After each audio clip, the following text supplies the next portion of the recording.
Hello and welcome to the Unique CPA with your host, Randy Crabtree. We're committed to creating a thriving community of accounting professionals who are physically and mentally healthy, fulfilled, and energized by their work. Our ultimate goal is to elevate the reputation of the accounting profession and vastly improve the lives of those in it.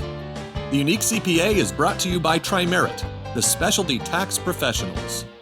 Today, our guest is Roman Vilar. Roman is the founder of Full Send Finance, which before we recorded here, he explained what full send means, which I did not know, but we'll get into that a little bit. Roman, welcome to the Unique CPA. Yeah, stoked. Happy to be here. Thanks for having me. No, I'm thrilled to have you. I've watched you do some of your own podcasting. I've looked at your LinkedIn post. I'm not sure if you're posting elsewhere. LinkedIn's where I spend most of my time, and I'm always impressed with the things you're posting and talking about. So I was really excited to get you on the show. But before we get into all that, I teased it. Why don't you give us a little background on Full Send and where the name came from as well?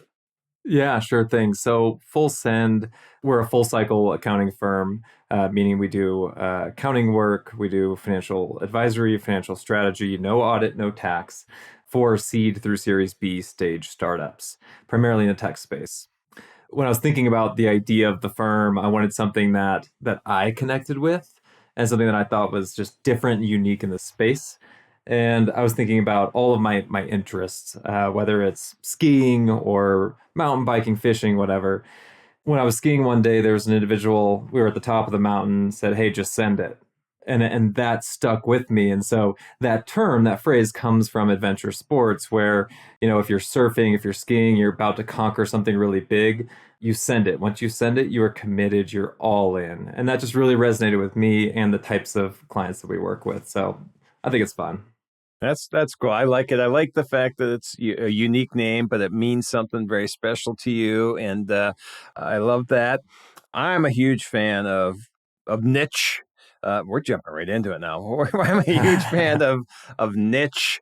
And obviously you have a niche. You kind of explained it already. Again, tell us what that is, the firms you deal with, but how did you decide that's who you're going to deal with? Is this some history you had with working those firms, or just a passion you have, or a combination of both? Yeah, so in working with primarily venture-backed seed through Series B stage startups, we've kind of carved out our path there, right? Mm-hmm. I think the story goes all the way back to my childhood, as my dad was an entrepreneur of 30 years. And so I got to see, live, and breathe the challenges of running an early stage company and ultimately a mature company. But then further in my career, I was given an opportunity to work for EY Tulsa, and I turned that down in favor of a regional firm because I didn't want to work on oil and gas exclusively, and I wanted to work with smaller companies. And so from the onset of my career in public accounting through starting this firm, I've always worked with small capital-backed companies at various stages of their growth. And it was just something that I connected with really well and am passionate about helping others build businesses. Yeah. So when you go look for new clients, or they probably look for you, I assume, because you're out marketing. And in fact, let's go there. So how do you get new clients? Is it from social media marketing? Is it from you being at events, or are you still going and looking for them? How's this work with you? Yeah, so we started about a year and a half ago, so very, very new. Yep. And a lot of it is very relationship driven. So relationships with venture capitalists, with startup attorneys, with HR folks. Now, the flip side of that is we have placed more of an emphasis on social media, content creation, putting ourselves out there. And so I've gotten really comfortable with putting myself out there in one form or fashion, whether it's physically in person at an event or digitally today. And so we primarily see clients coming in from relationships, but we're starting to see more and more from digital means. And so from relationships, both the whatever the lawyers, the VC leaders, and all that you see, but is it relationships then from existing clients as well? And are they referring you on to other startups? Yeah, we've started to get a number of client referrals, which is great. We have, knock on wood, zero churn to date, which I'm excited about. But the nature of the industry that we work in, these clients will graduate out of our services by design. And that's a good thing. So we want them to grow and get out of our specific focus. But yes, relationship based. All right. You did mention then, while you were talking about how you get them, and the social media has become more prevalent. this your social media marketing or footprint, has that just happened in the last year and a half since you started Full Send, or have you always been out there in social media? So it's funny, when I started my career, I was on LinkedIn Yep. and didn't get much value out of it from the standpoint that I didn't spend any time on it. But I always had a predisposition for adding my contacts, adding my clients, adding people I met at events. And so I became more intentional with building community or whatever you want to call it online when I hit a sales role about 5 years ago. And it wasn't really until I started Full Send that I really thought that I could lean into that and start to actually create some degree of a presence online. And the beginning of this year, I don't like New Year's resolutions, but I said, I'm going to post every day Wow. and see what happens. Now I'm posting multiple times a day on more platforms than I'd like to be a part of, but it's part of the growth of the industry and having to recruit the next generation. Yep. It's a very important part of our go forward strategy. Yeah, that's nice. So I did say at the beginning, I'm impressed with the things you're putting out there because the things you talk about are things that are very passionate to me. But one of the posts that I saw you do a couple weeks ago, and I copied it down here, is you said there, and I didn't expand on the whole thing here, but this is the highlight of it. There are 3 things I aim to do via posting on LinkedIn. 1, inspire, 2, encourage, and 3, educate. And I just love that because, I mean, for one, and nowhere did you say sell or, all that, but you just want to be out there sharing knowledge that is going to better people from inspiration, encouragement, and education. I kind of feel that that's my philosophy as well. And I don't post nearly as much as you, but is that, I mean, kind of what you were just explaining now, that this is how you see it come about? Yeah, ultimately, there are many ulterior motives for posting, right? Whether it's sales or, personal brand, what have you. But ultimately, if I can say at the end of each post that I schedule out, did this inspire somebody? Did this educate somebody? Did it encourage somebody? Then I feel like I've started to create some degree of impact on somebody else's life. And more often than not, I have no idea what that is, who sees it, what that impact actually is. But those are the 3 pillars, I suppose, of things that keep me engaged and motivated and wanting to help further myself as much as anybody else. And was that the goal from day one, or has this evolved as you've been posting? No, it evolved. Originally it was, I'm going to post something personally, something professionally, and then maybe an opinion piece and just cycle through those. And then I started to more analyze, what am I actually doing this for and why? Because I've got kind of 2 different communities that I speak to, one on the client startup side, and then also I've become more and more passionate about trying to inspire and educate other accountants. Mm-hmm. And so, trying to get a little bit more specific with how I'm trying to get messages across and what the impact of those could be. Yeah, and you and I were at a conference together about inspiring, making change, whatever, figuring out ways that we could be better as a profession. But a big theme for me that came out of there was collaboration and community. Mhm. And I know that's something important for you as well. And so you look at that from both the profession and the client. I mean, relationships, you said it already, but collaboration, community, I think are gigantic. Oh, it's massive, and something that I say a lot, and somebody told me I should trademark, but it's just the phrase, build together, go farther. Yep. And I've experienced that tremendously in my own professional career and personal life. Yep. And so when I think about our clients, I think about, all right, we're providing them a service, we're doing accounting work for them, but what are ways that I can connect them to sources of capital or to other needs that they may have that can help, serve a purpose in their life? But then also in the accounting community, I'm indebted to so many people that I've learned from and have graciously extended their time to me to help me learn and grow. And it's something that maybe right now, today, I'm taking more than I'm giving, but I hope to flip that script at some point in the future. Well, I think you're giving quite a bit, and I'll definitely talk to you about being on the speaking stage at our conference next year, because I think you have a lot to contribute if you'd be interested. Of course. We'll come up with a plan there. All right. So let's get down to a few things. So this is the background. This is Full Send. This is you personally, and I love all of that. I think if you go forward with just those ideas that you're doing, and that one thing I want to do is I want to keep an eye on where you're going and what the plans are. Give me a stage of where you are currently with the firm. I know you and a partner, but I think we heard on one of your podcasts recently, you recently hired a new individual. Is that right? Yep. So I brought Stacy, a wonderful partner, on board in March. We hired a senior analyst in May, and we have a director of accounting coming on board in October. And none of this was part of my original script, right? It evolved quickly, but we're four of us, or we'll be four of us here shortly. And we have plans to continue growing. We have a really big roadmap. I've got more Full Send domains than I can count, and have plans to really expand this brand, this culture, this ethos across a variety of services. And these are pipe dreams, right? We need to focus everything on providing an excellent client service to our accounting clients today. But we have very big goals and ambitions, and happy to go into detail on that. Yeah, if that's I want to hear it. I do want to hear it. Yeah. So let's say from a revenue perspective. So from a revenue perspective, we're hoping to be at $1 million next year, be at 2.5 the following, and then be at 5 million in the next 5 years. Now, that's great and good. Revenue is a vanity metric. And so it's one of those things where we set that target to incentivize ourselves just from an operational perspective. How do we put the pieces in place in order to build that would sustain at that level? Personally, and myself and Stacy at Full Send here, there's the client aspect, there's the employee aspect, and there's the community aspect. And those are the three areas that we really want to focus on.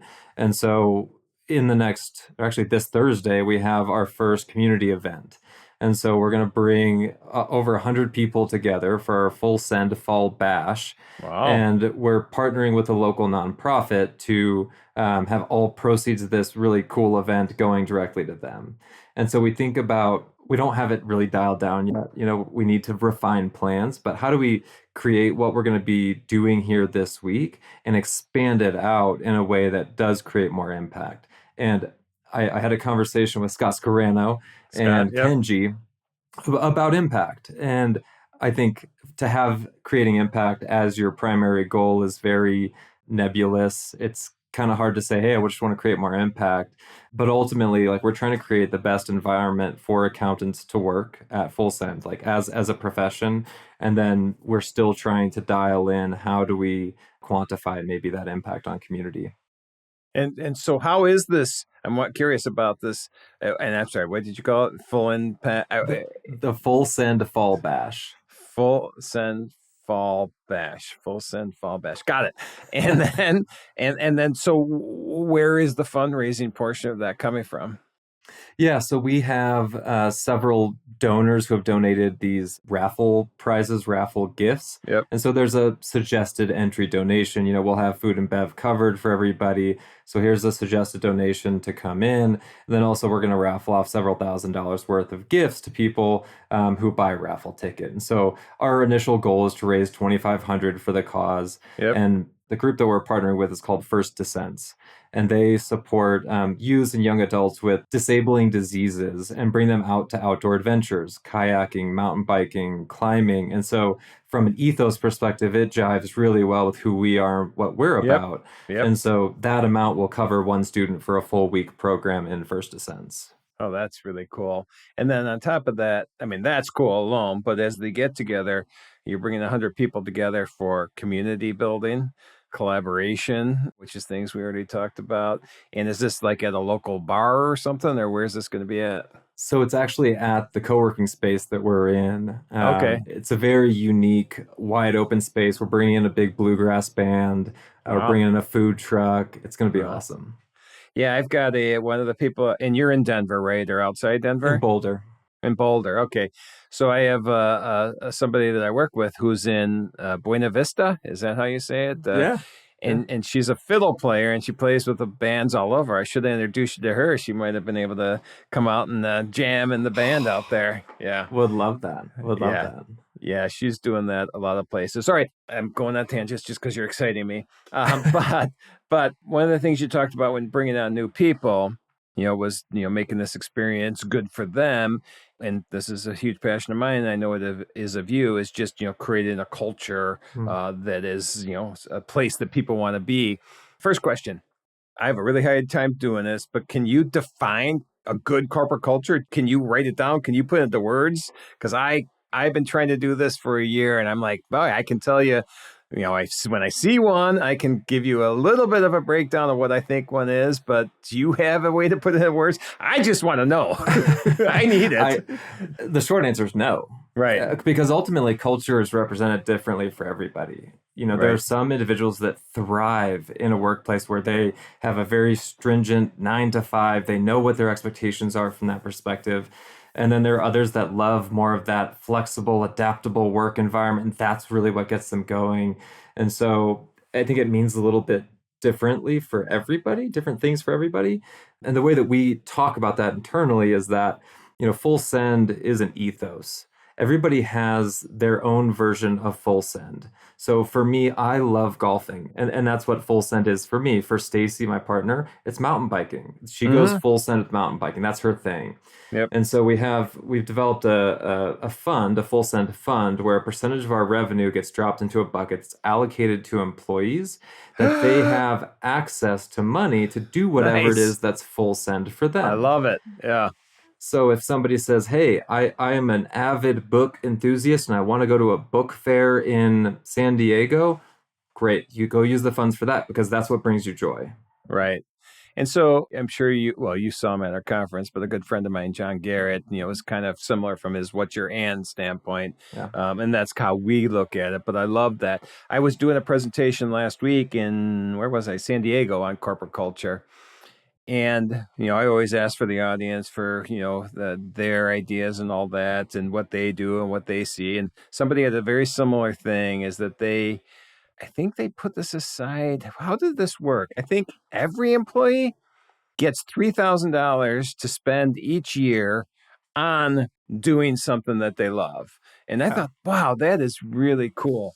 And in reality, and somebody will look at that and say, well, that's a big cost. I mean, if you have 20 people, that's 60 grand. I'm like, yeah, but if you replace one of those people, it costs well more than 60 grand. And by doing something like that, if you're creating a culture that people love to be part of, it's invaluable. And so I was like, and I know half the audience was thinking, oh, that's just too much money to spend. And then half the audience was like, yeah, that's something we should do, which was so cool.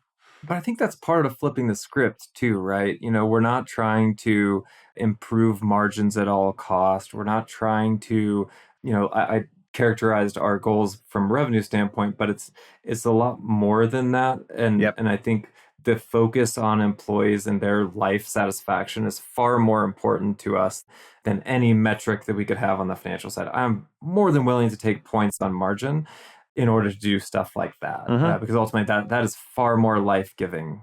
Yep. No, I agree. Same thing. We don't lose anybody, and we're pretty much a remote organization. Sure. We have offices here and there, but nobody goes to them. Nobody has to go to them. We've created a culture, even in a remote environment, that I think is great. But the one thing we do, because we do like to get together, is twice a year, we all get together in one location. In 2 months, we'll be in Orlando, which is not my favorite spot to go, but it's easy for everybody to get to. And there's 75 of us, and that's going to cost, I don't even know, a couple $100,000 minimum probably. But we don't have to replace people. I mean, if you look at it that way, creating a culture like that and through that and expanding that is so important. Anything else that you're doing from a culture standpoint that you can define? Or with 4 people now, I know this is going to evolve, but do you have plans for culture events? We do. So we're going to have an annual celebration of Fall Bash to support a nonprofit partner. This summer, we have a small team, so it's only a few of us, but we had a hackathon. And so we said, hey, we're going to dedicate an entire day to just breaking apart our processes and say, what do we need to fix? Let's prioritize them. Then let's set some goals around them over the next number of months to fix those things that we each identifies pain points. Mm-hmm. A core, thesis behind that is simply we want everybody to have a voice at the table. Whether you're a staff accountant or accounting director, we want everybody to be able to come to the table and say, here are some things that I've identified that I think could make my life a little bit easier. And then just have dialogue around that to try to workshop and work together to improve those outcomes in the future.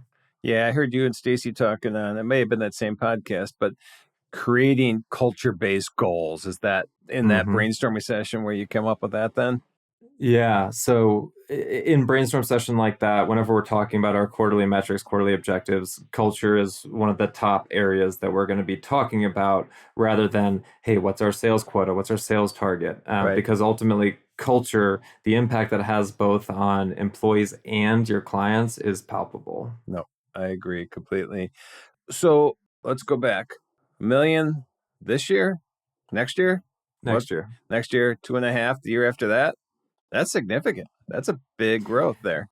There's some things that could be transpiring that could help us get there, whether it's acquisition based or some organic growth. Yep. But we've been we send proposals out to about 25% of the prospects that we talk to. Okay. And it's just intentionally aligning our client base with the types of companies that we know we can serve really well. Yep. And those that we can't, we're very happy to pass those along to partners.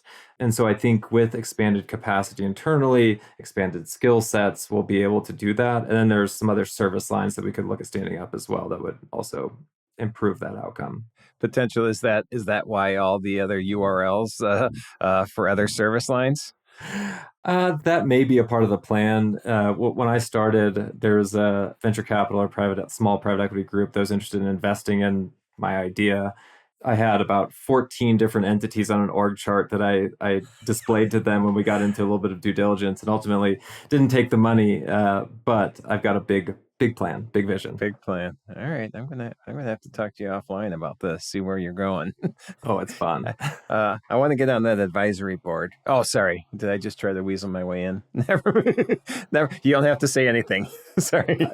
We can cut that part. That's one of those things that I have on the list is a full send advisory board, full send ambassador program. Like I'm the visionary, Stacy is the integrator, and Stacy is a godsend from the perspective of telling me no, which is important. So does this mean those words, and I haven't been involved, but those words sound like EOS to me. Is that something you're doing? EOS is largely ineffective for an organization of our size today. We use elements of it in terms of rocks and L10s and things like that, but we don't have a full structure of EOS in place. But I do like a lot of what EOS presents for structure. You like it or Stacy likes it? Because she would be the integrator of it. You just have to come up with the ideas, right? I like it. We haven't formally introduced anything. She likes structure far more than I do. Yeah, I have a hard time with structure, but I know. So we are going through EOS right now. They don't even ask me to come in those meetings because they know that I can't think that way. Yep, I've been in those rooms before. All right, so we probably need to start wrapping up. I just wanted to hear the story of what you've got going, the story of where you want to go. Before we wrap up, though, any other goals you want to highlight? Let's assume we're going to talk in a year again. Is there something that we want to talk about and see if you hit or didn't hit that goal? Ooh, a year from now. So I'd like to be at $1 million run rate a year from today. Okay, but when I think about goals, I think more about, like we're talking about, the impact. Yes. And so one of the initiatives that I have personally over the next 12 months is getting more engaged in the accounting community from an education, inspiration perspective, and participating in broader industry conversations, whether that's through, large software partners that we work with, ambassador programs, advisory councils, things of that nature, and have a few things cooking on that right now. But I would like to look back maybe a year from today and say, okay, I'm starting to see material impact on people who are participating in these programs. And that does go down to education, to the new up and coming generation as well, participating in university education and conversations like that. Yeah, well, at the conference, you remember we had I called her a 12-year-old. We had an 11-year-old there who was about to be 12. And that was just so cool to see somebody that was interested in our profession, that wanted to come to a conference. She came with her dad, but wanted to come to the conference and just learn more about accounting. And I think we made it look pretty fun to her. I think so. And I would love to see these big conferences that, you and I attend. Yep. I would love to see them extend scholarships to college students, and to say, hey, we will sponsor 3 students from your accounting department to come out and explore and get engaged in this conference. I think that would be a huge thing for conferences to start doing. That's one thing that the original plan was for our conference, and then it just didn't happen this year. But going forward, that's the plan that we have. The only concern is, that they're over 21, because there's a lot of alcohol at these things. I don't know if you've been to a college campus lately, but actually, it's been a while. Yeah, I don't know that they're too concerned about that, but I agree. From a liability perspective, it would be smart. Exactly. We have about 6 attorneys on staff, so I've got to be careful with that kind of stuff. Yes.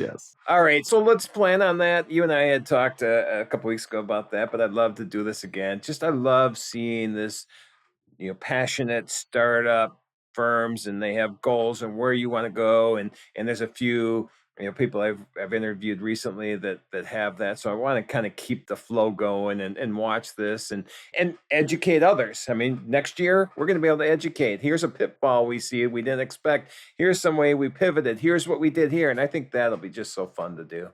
Yeah, there've been a lot of peaks thus far in the journey of Full Send, and there will always be valleys. And so I'm excited to ride that ride. When you're 100% committed and all in on something and you go full send, you have to expect there to be, yes, there'll be bumps along the way. And so we're excited about the journey, and, certainly thankful to be able to have this conversation today. Yep. And then before we close, what we have to talk about is, what you do to go full send. What's your passion outside of work? What do you do when you're not helping your clients? When I'm not actively working with my clients or team, I'm going to be on the golf course. Oh, yeah. I'm an avid golfer. It has consumed my hobbies to the point where I sold my motorcycle. I've abandoned everything but golf. And so, really? Wow. Yeah. I thought you were going to say hiking or mountain board, or what's it called? The ski boarding. What is it called? Snowboarding or something like that, being out in Colorado. But it's the golf, huh? It's the golf, and I can attribute that to my father, who played professionally back in the day. But I just have the bug. I have the bug, and I know it's not the most full send thing that I could do from an adventure sports perspective, but that's what full send is for me. That's right. That's awesome. And are you good? I dabble. Yeah, you're pretty good. I can tell. So. All right. And if anybody wants to find out more about you, about Full Send, where would they be looking? Yeah, you can go to fullsendfinance.com, or you can find me on LinkedIn at Roman Villar CPA. Villar, I got it. All right. Well, Roman, this has been a lot of fun. I appreciate you being on here, and looking forward to having another discussion in 2024. Yep, likewise. Thanks so much. Thank you for joining us today on The Unique CPA. You can find the show notes for today's episode and learn more about TriMerit at theuniquecpa.com. Remember to subscribe and leave a 5-star rating on your favorite podcasting app. And join us next time for more expertise and insights on The Unique CPA. ProfessionalProductions.net